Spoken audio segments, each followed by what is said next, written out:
Welcome. I'm Tom Bosley, bringing you the world of your imagination. A world as vast as the universe, which happens through the magic of radio. All you need do is listen. And we'll take you back to the beginning of time, or forward to tomorrow still undreamed of. To places familiar and places no man has ever visited. Come with me to the 15th century during the War of the Roses, one of the most turbulent times in England's history, when the houses of York and Lancaster were locked in a deadly struggle for power. I will show you the way, my lord, and I have more men waiting outside the town who will join us. What men? Some 200 archers who call themselves the Fellowship of the Black Arrow. You keep strange company, Dick Shelton. But if their arrows fly true and for our side, they shall no longer be outside the law. Come, mount again, and let us ride.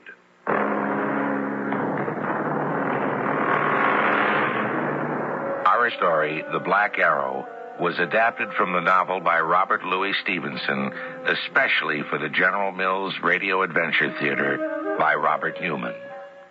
I'll be back shortly with Act One.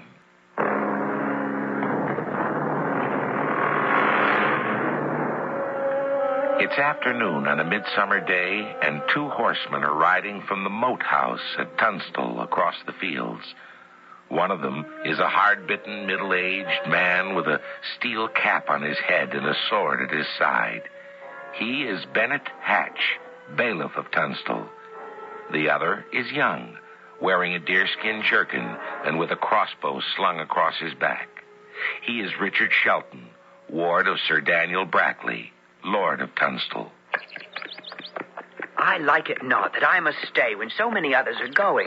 Sir Daniel wants it so. But why? I am as good a man with a sword as any. As good or better, but still you will stay. And you will go. Aye, and in time, you will go too.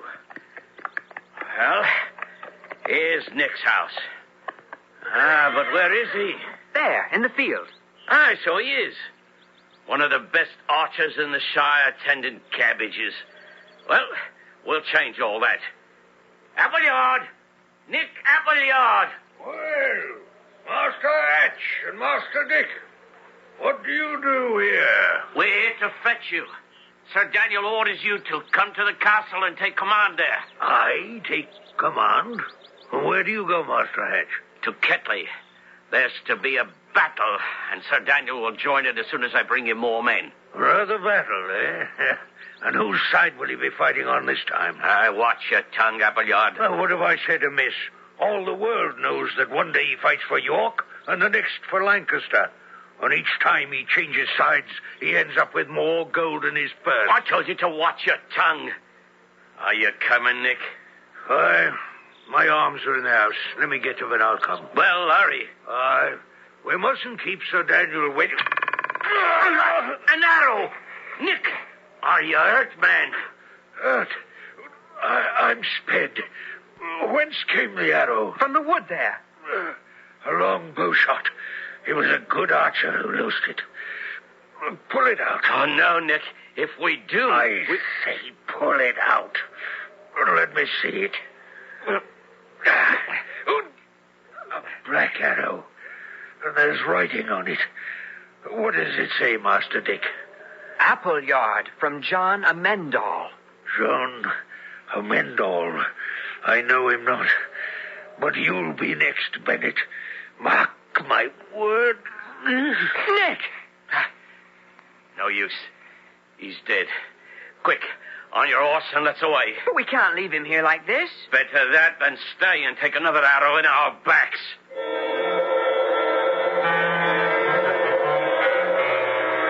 Where is Nick Appleyard? Dead, Sir Oliver. What?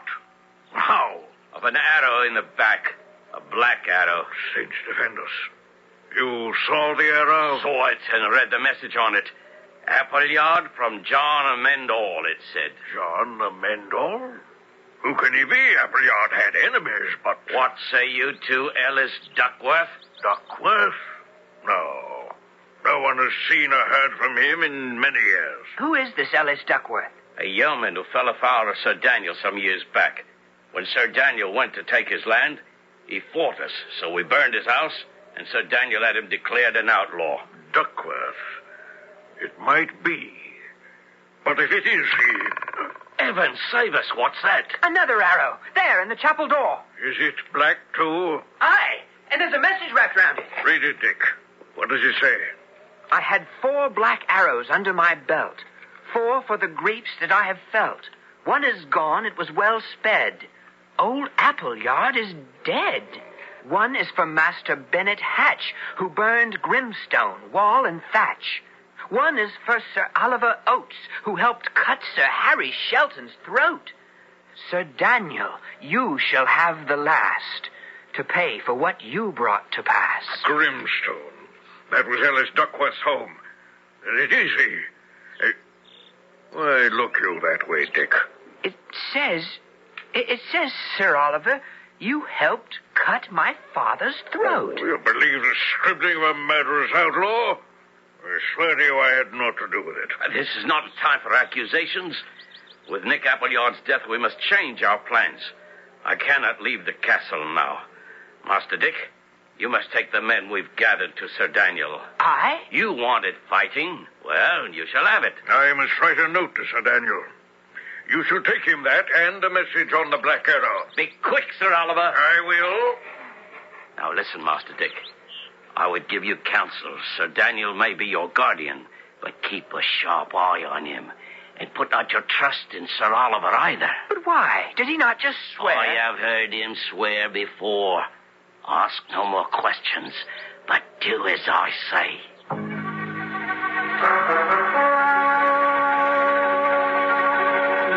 Is that you, Dick? Aye, Sir Daniel. What do you here? Where's Bennet Hatch? At the castle. He bade me bring you the men you called for, and Sir Oliver gave me a note, which will explain all. Give it to me.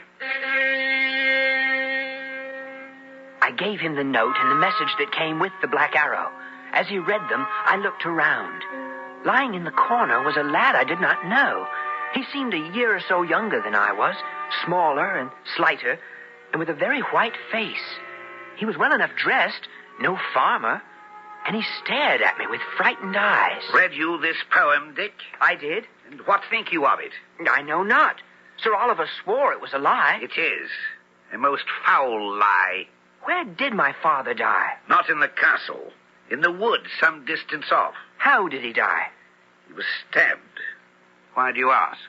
Because in all these years you have told me nothing of the manner of my father's death. Nor is this the time to rehearse the whole matter. He was my friend. That was why I took you in and raised you as my own son. And also took my family's land. To keep for you till you shall be of age. Do you doubt that they shall be returned to you? No, Sir Daniel. Good. Now you shall go back to the castle with a note to Sir Oliver from me. Yes, Sir Daniel. Make no sign. What? I beseech you. But out of charity, tell me the straight way to Anniston Abbey. But why should I do that? Because I am in great danger. Take the path by the windmill. It will bring you to the ferry. Then ask again. Oh, thank you. And bless you. It was the boy I'd noticed before. Out of the corner of my eye, I saw him sneak out of the inn. I wondered who he was and what peril he was in. Then the door opened, and there was Sir Daniel again. Here is the note. Give it only to Sir Oliver. I will. I'll see you on your way. Wait. What's happened to the boy? Boy, sir? He was there in the corner. Innkeeper! Innkeeper, where is the boy that was with me?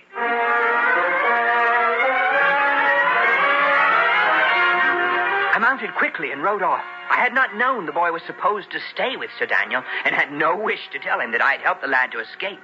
I rode east through the marshes, keeping a sharp lookout for the boy, but I caught no sight of him until I reached the ferry. Why have you come after me? Are you going to take me back? I did not come after you. I go to Tunstall, and this is my road, too. But who are you? My name is John Matcham. And you? Dick Shelton. I have lived with Sir Daniel since my father's death. But what is this danger in which you find yourself? I fear to tell you. Why? Because it is from Sir Daniel that I flee. So much I guessed, but why? How has he harmed you? How has he not? I am an orphan, too, and he took me by force from my own place and kept me with him. Then why are you still here? Why did you not cross the river? Because the ferry is on the other side, and there is no sign of the ferryman. Well, if there is no ferry, then we must swim. Oh, the river is wide and swift. But if we must, so be it. We put our horses into the river and swam them over. But as we dismounted to climb the bank on the far side, disaster struck. My horse, frightened by the swim, pulled free and galloped off, and John's followed. Oh, what shall we do now? We still have our legs. Oh, go through the woods on foot? What if we meet wolves or outlaws? I fear not wolves. I have my crossbow. As for outlaws, we must be wary. Oh, you are brave, Dick. Braver than I am. I do not know why you are helping me, but I'll never forget it. We set off through the forest, John walking beside me, and my heart warmed to him. Night found us still far from the castle or the abbey, and we slept in the wood. In the morning we went on again, but we had not gone far when... Oh, do you hear that? It may be a woodcutter. Hold my crossbow while I go see. Peering through the underbrush, I saw 20 sturdy men, clad in green, sitting around a fire in a clearing. Who are they? If I mistake not, outlaws, the fellowship of the Black Arrow. And if they are, that tall one with the beard is Ellis Duckworth, who calls himself John Amendall. What shall we do? Go back and away as quickly as we can. Wait, someone's coming. What news, Roger? Party of men-at-arms have crossed the river and are coming up the road. Sir Daniel's men? They wear his colors. Now I shall have my revenge for myself and for my friend Sir Harry Shelton. To your places. Revenge for Sir Harry Shelton. Was he not your father? Yes, my father. Give me back my crossbow and let us go quickly. Where? Why, to warn Sir Daniel. They mean to ambush him. Oh, no. Do not move. I am not skilled with a crossbow, but at this distance, I could not miss you. You'd shoot me? If I must, to keep you here. Sir Daniel is my enemy, and I suspect yours too. He swore he did not kill my father. And lied. I'm sure he lied. You're sure? What know you of such things? Give me my crossbow. No. Then I'll take it. So, and if I had the time, I'd beat you soundly. I gave you hell. And this... I'm too late. They have attacked. I must return. Return where? The castle. The next attack will come there. Why do you follow me? The abbey lies that way. I am afraid to go alone. May I come with you? If you will. I meant well, Dick. I hated Sir Daniel, but I also feared for you. We ran through the forest toward the moat house. It was a long way, and when we got there, the drawbridge was up.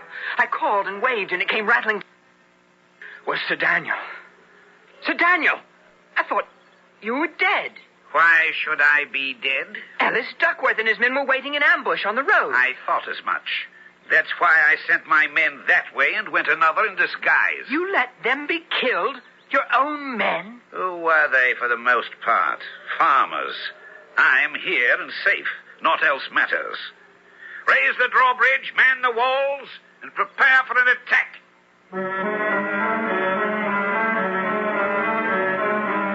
So, young John, who fled from Sir Daniel, is in his power again. And Dick is back in the moat house. But is he safe? For Sir Daniel must know that Dick is now suspicious about his father's death.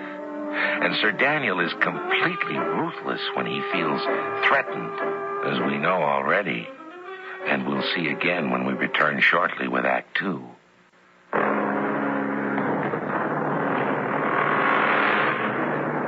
Let us return now to that dark time when England was torn by the struggle for power between the houses of York and Lancaster, the time of the War of the Roses. It is the next morning. Coming down into the courtyard, Dick finds Sir Daniel looking even more grim than he did the night before. So, you're up, Dick. Are things as bad as they seem? They could not be worse. We are besieged. I will take my place when I have said a few words to young John. Young John? Who is young John? What, John Macham, the lad I brought here with me yesterday. There is no such person here. What? But he came here with me. You called him my young friend. A slight and somewhat frightened boy. I say he is not here. But he could not have escaped. Duckworth's men surround us. We're hard-pressed. Bennett Hatch lies in the chapel sorely wounded, and you must prattle of someone you will never see again. Sir Oliver, where are you? Here, in the gatehouse. I must speak with you. I stared after him. Here was another mystery. What had happened to the boy, John? There was someone who might be able to tell me. I slipped into the chapel, and there was Bennett Hatch lying on a pallet. Master Dick, I'm dying. Say not so, Bennett. You have been wounded before and lived to jest about it. I will not jest this time. What do you know of my father's death? I know nothing. Well, that cannot be. You have been sheriff to Sir Daniel for many years. He was found in the forest with a stab wound in his chest. But who could have killed him? Who and why? I tell you, I know not. And even if I did... What is it you do not know, Bennett? I was asking about my father's death. Your father again. Must you plague a dying man? And do you still suspect me of having had some hand in it, when I've already sworn that I had naught to do with it? I ask your pardon. I forgive you. To make amends for my harsh words, you shall have a new room. There's nothing wrong with my old one. It served you when you were a boy. Now you shall have one that is more fitting. The large one, over the chapel.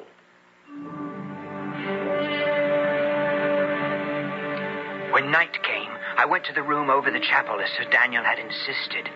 There was the rub. Why had he insisted on it? I bolted the door, stretched out on the floor behind it, and waited. Close on midnight, I heard the sound I had been waiting for. Soft footsteps outside. I drew my sword. Dick, are you in there? John? Yes, let me in. It is you. What do you hear? I came to warn you. Quick, close and bolt the door again. As quickly as I can. You've been here all this time? Where? Locked in the topmost tower room. I hid the knife when they gave me supper, and since then I have pried at the lock and only just opened it. John, I have been deeply afraid for you. For when I spoke of you to Sir Daniel, he denied there was a John Macham. For once, he may not have lied. What? But you are here, standing next to me. This is your arm, not a strong one, it is true, but... if you are the bravest soul in England, I am the dullest and most blind. You are no lad. I wondered how long it would take you to discover that. I saw your clothes, your boy's clothes, and your short hair. Who are you? Lady Joanna Sedley. I am an orphan, as I said, and I fear an heiress. I was passing through Ketley on my way to York when Sir Daniel captured me and kept me with him. But why? The Sedley holdings are large, and I believe he either means to marry me himself or marry me off to someone else. Never. Why should it matter to you? I know little of women, but you are such a maid as I never thought could be. I know not if I will live through this night, but if I do, I swear I will love none but you till the day I die. Shh. Do you hear that? Someone is coming. I hear. But the steps are not outside in the corridor. They are there, behind the paneling. How can that be? A secret passage into this room. That is why Sir Daniel put me here, and that is how my father died. Here? It must be so.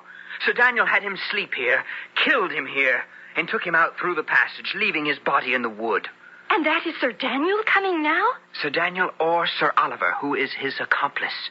Whichever of them it may be, will not find me sleeping as my father was. Stand back and give me room. Joanna! Joanna, where are you? That is Sir Daniel now. He has been to the tower room and discovered I am gone. Joanna! Dick, open the door. What shall we do? Nothing. Answer not. Dick, I know that Joanna's in there with you. Open the door.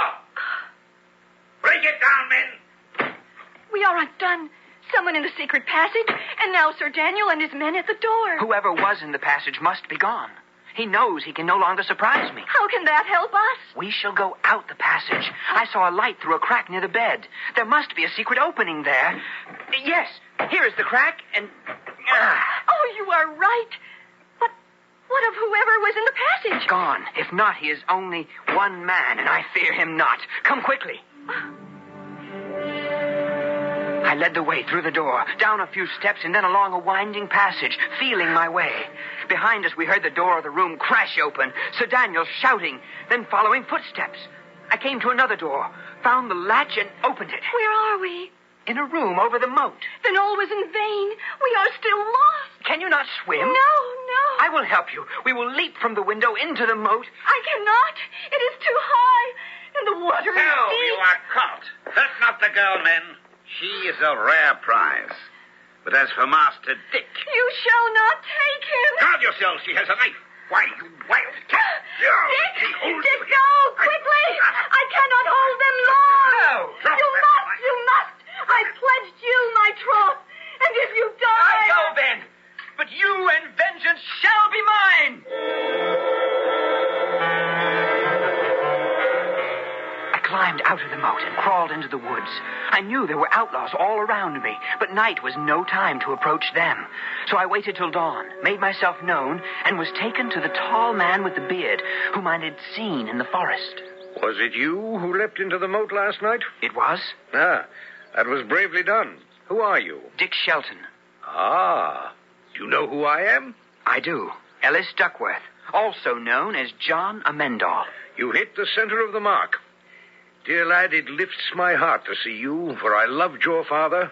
He was my friend, and I will be your friend as well. I thank you, Ellis, for I have need of friends now. Last night he tried to kill me as he did my father, sending someone through a secret passage to the chamber where I slept. Ah, so that was the way of it. I knew he was behind it, though I didn't know the manner of the deed. Well, we shall both have our revenge. And I hope quickly. Will you assault the castle? Nay, lad, I haven't the strength. But I can keep him besieged. Why does your face fall? Because there is one in the castle who is very dear to me. The boy who came there with you 2 days gone? Aye, except it was not a boy. It was the lady, Joanna Sedley. Ellis, Aye, Roger. What news? ill news. A large company approaches up the road from Ketley. Know you who they are? Their colors are crimson and blue, and they carry a boar's head on their pennons. Aha! That's Lord Risingham, a strong Lancastrian. Well, we've lost our chance. He will lift your siege around the castle. I cannot keep him from doing so. And then, if I mistake not, Sir Daniel and his men will go to Shoreby with him, for that is the chief Lancastrian stronghold. Then I have lost Joanna. Why do you say that? Because he will take her with him. Be not downhearted. We shall go there, too. How can we do that? We shall go in disguise, I and all my men. The next few days were hard ones for me. Though I went about the town in disguise, I thought it best to keep away from Sir Daniel and let others keep watch on him for me. Thus, I could not even catch a glimpse of Joanna. Finally, our plans were ready. Sir Daniel had taken a house near the sea. It was well guarded, but each night he left it to consult with Risingham and other Lancastrian leaders. We would climb the walls, overpower the guards, and escape with Joanna. This is the likeliest place. Who's to climb the wall? I will. Once over it, I'll open that gate and let you all in. Right. Let me give you a hand up. Yeah. Ellis, we are not alone here. There are a score of men on the far side of the house. Sir Daniel's men? I think not. They wear checkered badges. I know it not. Well, Dick, I fear we must call off this attempt and go back. Too late, we're discovered. So if we must fight, let's give a good account of ourselves.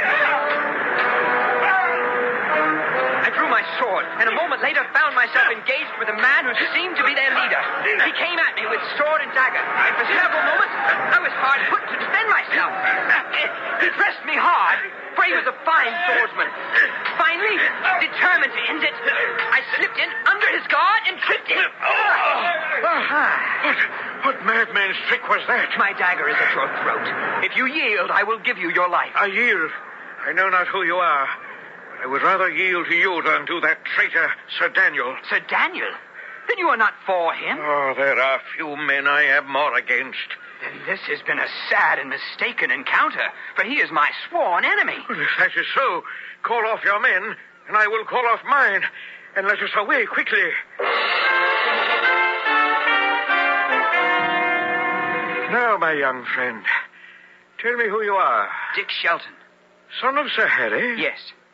Then your skill and courage does not surprise me. And you, sir? Lord Hawkhurst, one of the captains of the House of York. But you have not told me what you were about. I hoped to rescue the Lady Joanna Sedley, whom Sir Daniel is holding captive. We've been watching this house, planning the attack for several days now. You know the castle, then? I know it well. Then what seemed to be an unfortunate encounter may turn out to be a great stroke of good fortune. You are for York, I take it. Heart and soul. Will you undertake a mission, then, for me and York? Gladly. There was one I was to meet at dawn tomorrow at St. Bride's Cross. Will you take my horse and go there for me? I will, and gladly.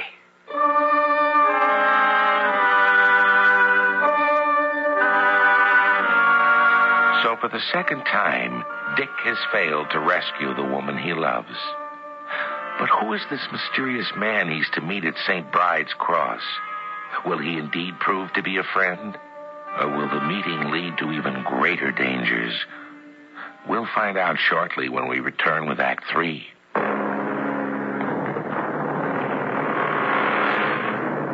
And now back to England in the days of the War of the Roses. It's just before dawn, and Dick, approaching St. Bride's Cross, hears a strange sound, the clear call of a hunting horn. He pauses, and then, hearing the clash of steel, he rides on. There at the foot of the wayside cross, a single man in full armor is fighting half a dozen men-at-arms who wear the Lancastrian colors. Hold you well, sir. Help is at hand. Keep the varlets in play while I sound another call. I'll try. But if you have men, they had better come soon. They will. As always, I have been too eager and outrun them. Here they come. And there go our enemies. So will all of Lancaster flee one day. May the day come soon. Well said. Now, dismount. Tell me who you are that came to my aid in such good time. My name is Dick Shelton. I know the name, Shelton. You are a brave young man and a good swordsman, though somewhat foolhardy. That has been said of me before. But may I know who you are? I am Richard, Duke of Gloucester. The king's son? The same. My lord. Nay, kneel not to me. I am not king yet. But tell me what you do here. I came to meet another. I like it not that he has kept me waiting. If you mean Lord Hawkhurst, my lord, he sent me in his stead. I thought I knew your horse. I can tell you what you wish to know. I've been in Shoreby for several days now. Have you? You came in a fortunate hour. Tell me then. There are about 1,800 men in the town. 1,800? I have 700 there in the woods behind us. 700 more will be here shortly. And tomorrow will come another 500. Now, if you were Richard of Gloucester, what would you do? Strike now or wait until tomorrow? Strike now, my lord. Why so? Well, so far they know not of your presence here. By tomorrow they may have some report of it. I think the surprise is worth 500 men. And you are worth almost that many. We shall do it. You will show us the best way into the town? I will, my lord. And there are a few waiting a short way outside who will join us. Who? Some 200 archers who call themselves the Fellowship of the Black Arrow.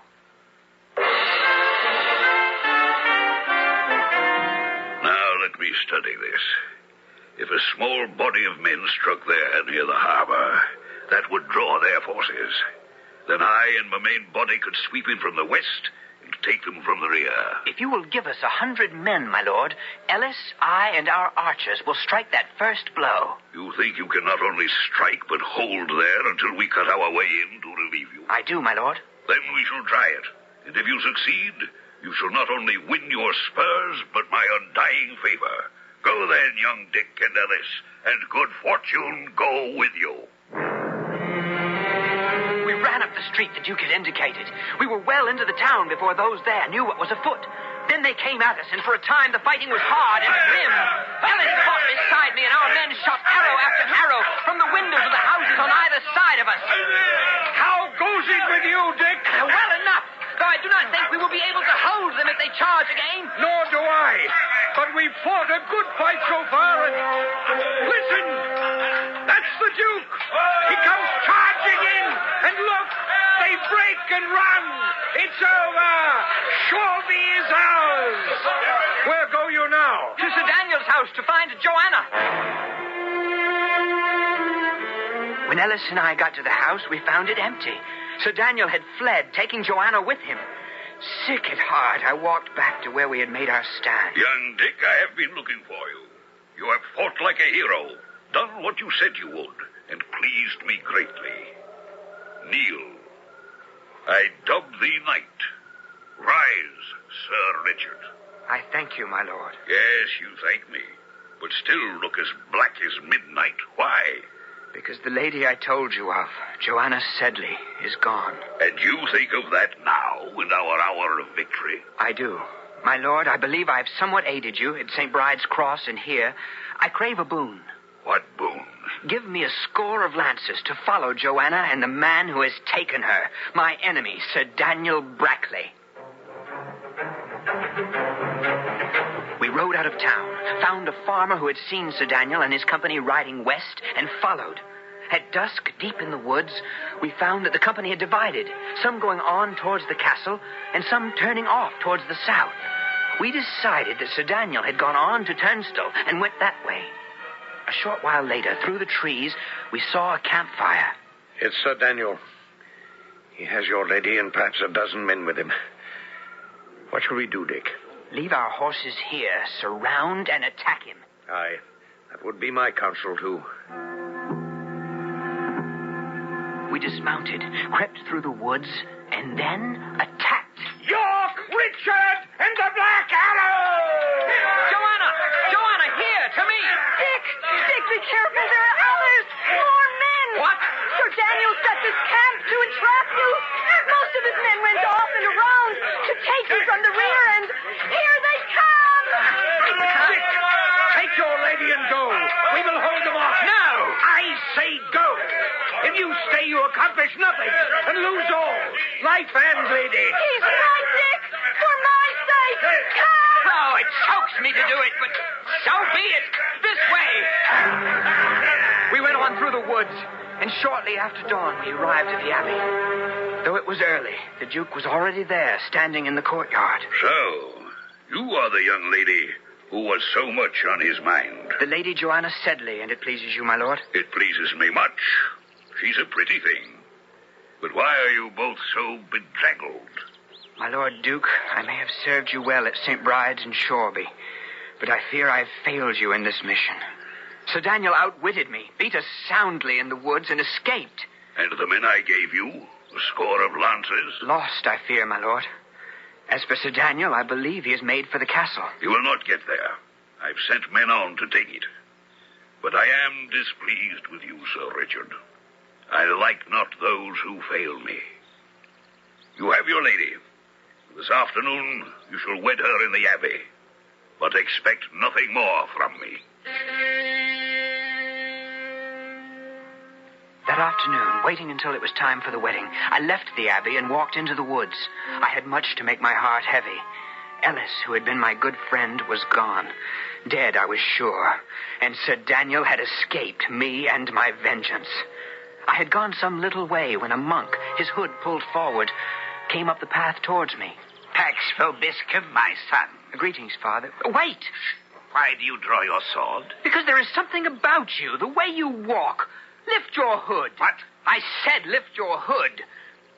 So, I thought it was you, Sir Daniel. What are you doing here? Having lost all else, I try to save my life by seeking sanctuary at the abbey. You shall not go there. Dick, I have done you wrong. I grant you that. But if you do not let me pass, you doom me to a traitor's death. Which you deserve. Perhaps. But the disgrace of that I cannot face. I would rather die at your hand. You have a sword. Strike, and strike quickly. That I cannot do, not in cold blood. Are you armed? I have a dagger. Then I will throw away my sword, thus, and fight you on even terms, dagger to dagger. Ah, you fool. Will you never learn? Of course I had a sword here under my robe. I fight on even terms with no man when I can outwit him. Now you shall die. Even with a dagger against your sword, I fear you not. Come then. I come. I shall take more pleasure in this cutting you down than...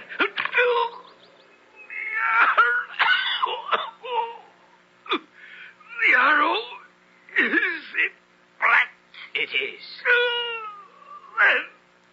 Vengeance is done.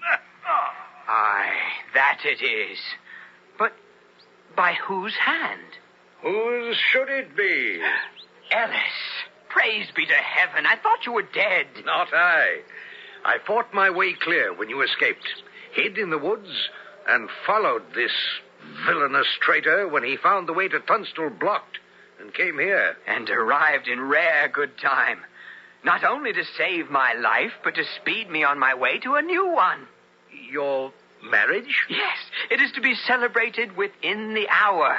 And there is no one I would rather have stand by me there in the chapel than my good friend, Ellis. Well, then, why do we tarry here? On to the Abbey, and let the bells ring loud and clear.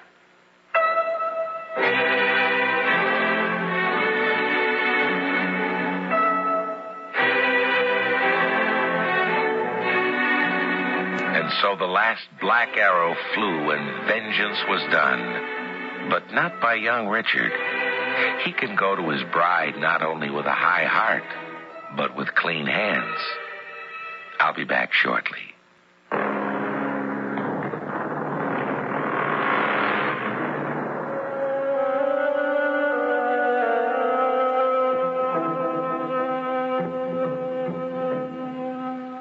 Our tale of the Black Arrow was a tale of days long gone, when young men, by their courage and steadfastness, could win fame, fortune, and beautiful brides.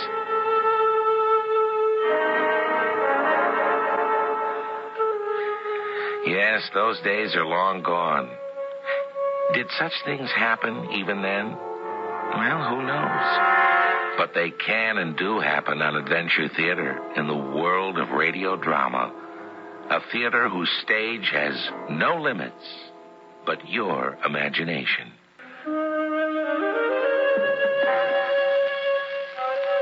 Our cast included Skip Hinnon, Ann Costello, Jackson Beck, William Griffiths, Court Benson, and Gilbert Mack. The entire production was under the direction of Hyman Brown.